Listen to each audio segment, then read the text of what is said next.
And now reopening the Strait of Hormuz will not be enough to end global economic instability, British Foreign Minister Yvette Cooper said on Thursday, in a speech setting out her view that turbulence is the new normal.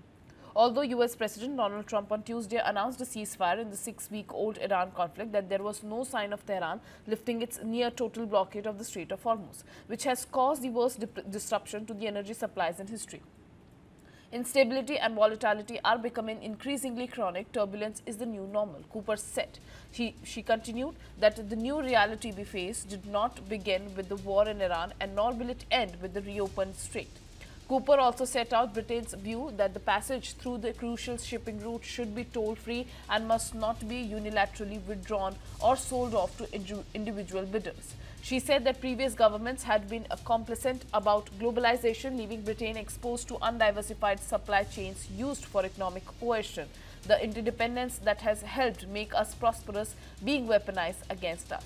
She said that the Labour government, which won power in 2024, was pursuing a different strategy to protect the country, citing Prime Minister Keir Starmer's refusal to involve Britain in offensive action towards Iran as an example.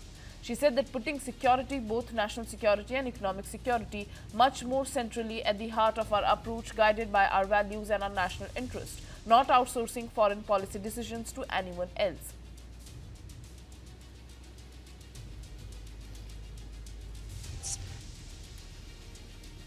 That's why we are supporting and promoting their practical proposals to start moving the ships that are stranded in the Strait and the 20,000 stranded seafarers. It's a humanitarian as well as an economic first step. And then we need the full and unconditional reopening of the Strait as a central part, not just of the current ceasefire, but the long-term future for the region. Because the fundamental freedoms of the seas must not be unilaterally withdrawn or sold off to individual bidders. And nor can there be any place for tolls on an international waterway. Freedom of navigation means navigation must be free. Instability and volatility are becoming increasingly chronic, and turbulence is now the new normal. National security and economic prosperity increasingly intertwined.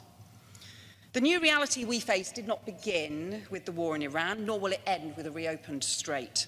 Successive governments hoped that well-managed economic globalisation would expand trade, reduce conflict, and a rising tide would lift all boats. Instead, we've seen instability, inequality, and rising protectionism threaten economic security. We've got rapid technological change, creating amazing new opportunities, but also new uncertainties and vulnerabilities, and undiversified supply chains exploited for economic coercion, and the interdependence that has helped make us prosperous being weaponized against us.